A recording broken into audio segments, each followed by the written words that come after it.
You open your eyes, not because you're awake, because it's morning, because the body still obeys long after the soul has stopped responding. The light hits your face. You blink, you breathe, you move your legs out of bed, but something is wrong. Not with the world, with you. There's no grief, no pain, no fear, only the unsettling certainty that something inside you is missing. Not wounded, not shattered, gone. You stand in front of the mirror and stare. The face is yours, but the weight behind the eyes is absent. The kind of absence you can't fake, can't feel, can't fix. The kind of absence that whispers, you're not really here anymore. You try to speak out loud to yourself just to hear your own voice, but it sounds distant, wrong, like it's coming from a speaker down the hall. The reflection moves when you move, but you're not convinced it's you. Not really. It's someone wearing your body, and you're watching from somewhere else. Somewhere lower, somewhere colder. This is not dissociation. It's not depression. It's not shock. It's Cotard's delusion, the psychological abyss where the brain loses the thread of life and begins to believe the body is a corpse still walking. You don't say it out loud. Not yet, because you know how it will sound, how people will react, how quickly they'll rush to dismiss it as metaphor. But this is no metaphor. You feel it in your bones, in the slowness of your heartbeat, in the stillness of your thoughts. You don't feel dead. You know you are. There's no pulse of purpose, no flicker of fire, just an eerie, unnatural calm. People around you don't see it. They greet you, smile, ask how you've been, and you answer, not because you want to lie, but because you don't think they can handle the truth. I died a while ago. That's what you'd say. If you were honest, if you thought they'd understand, but no one wants to hear that. They want performance. They want reassurance. They want the illusion of wholeness. So you give it to them, and you vanish a little more each time. Your senses begin to dull. Food tastes like ash. Music is irritating. Touch feels like pressure without temperature. Your hands begin to look foreign, too pale, too still, like they belong in a casket, not at a keyboard. You don't cut yourself. You don't try to stop your heart. Why would you? You believe it's already stopped. You go to work. You pay bills. You talk to your parents on the phone, but you're not living. You're performing the remnants of a life that no longer belongs to you. And sometimes when the house is quiet, you wonder how long you've been like this. How long you've walked through the world as a ghost wearing human skin. You wonder who noticed. You wonder who didn't. And you start to ask yourself the question that seals it all. If no one sees you're gone, were you ever really here? You walk down the street, but the street doesn't respond. Not to your footsteps, not to your presence, not to the weight of your body, because there is no weight. You pass people, dozens of them. They glance your way, maybe. Some even smile, but their eyes pass through you like headlights through fog. You are not there. You're not invisible. You're just unregistered. Like a detail in the background no one notices until it flickers. You try to speak, not to strangers, to people who once knew you. You say the right things. You reply in time. You pretend, but you're not part of the moment. You're watching it unfold from somewhere deeper, like someone staring out of a body-shaped prison, hands pressed against ribs that used to be a home, but now feel like the walls of a tomb. This is not what sadness feels like. This is not apathy. It's not exhaustion.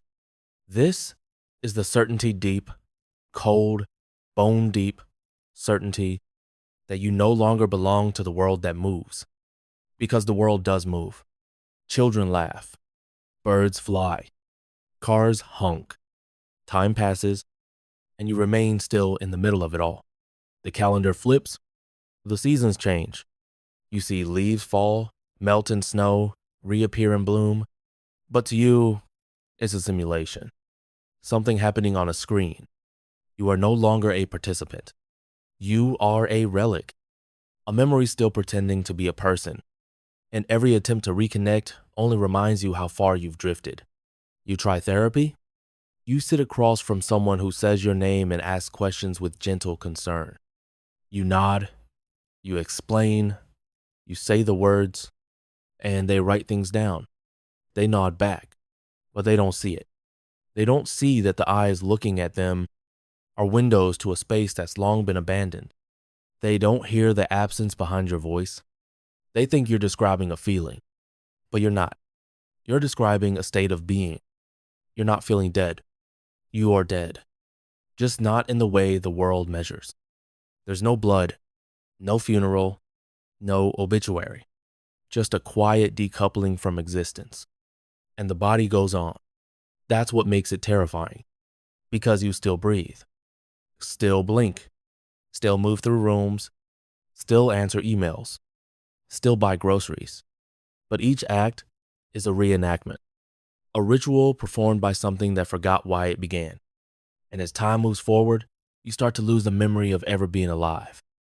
You stop remembering what joy felt like, what desire tasted like, what fear used to do to your spine. Even pain becomes theoretical. You stub your toe nothing. You hear tragic news nothing. You see old pictures nothing. Your emotional nervous system has shut down, and no one knows. Because how do you tell someone, I think I've died, but my body doesn't know it yet? I think I'm haunting my own life. I think the version of me you're talking to is a recording. They think it's metaphor, poetry, drama, but it's not. It's a void that hums behind your thoughts, a constant awareness that everything you're doing is being done by someone who no longer exists. And then you start noticing patterns. The way people avoid eye contact too long, the way your words seem to slide off them, the way friends stop calling not out of cruelty, but because they can feel something is missing in you, and they don't know how to reach it. You've become the person people forget to include, the one they walk past, the one who doesn't take up space, because even if your body is there, your presence is not, and the isolation becomes self-fulfilling. The more invisible you feel, the less you try. The less you try, the more invisible you become, until eventually, even you start to forget what you were like before the silence moved in. You are not in pain. You are not in crisis. You are not even sad. You are absent, a ghost of a ghost, not wandering ruins, but sitting quietly in the middle of a busy city with no one noticing the cold. And in your darkest moment, you ask the question, if I've already died, why am I still here? And the answer terrifies you, because maybe there isn't one. Maybe this is it. Not an illness, not a phase, not a metaphor, but the final stage of erasure where the mind gives up, but the body doesn't get the message, where you become a shell maintained by routine and haunted by the faint memory of once having been someone. There is no pain anymore, and that should scare you, but it doesn't, because fear, like everything else, has dissolved.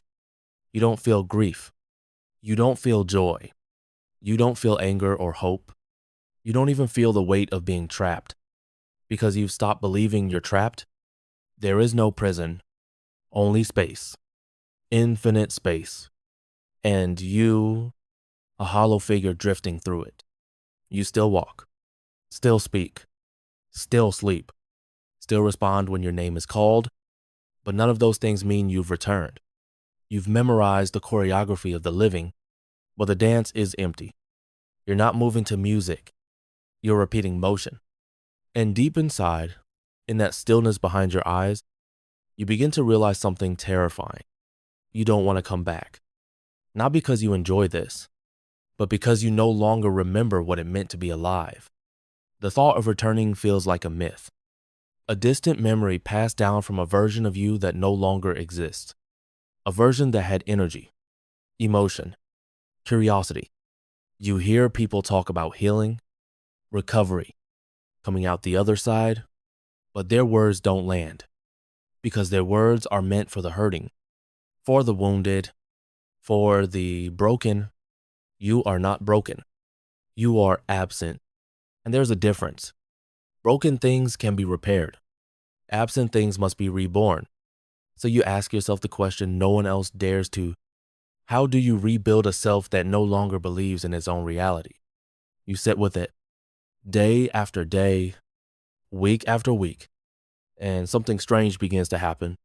Not a miracle, not a breakthrough, just a flicker, a moment barely noticeable, a second where something inside you registers the moment you're in, a crack of light through a locked door. You catch yourself staring at a tree, watching the way the wind moves through the branches. You don't feel wonder, but you do feel curiosity. Was that always how it moved? It's small, but it's a signal. You feel water on your skin in the shower, not as temperature, but as presence.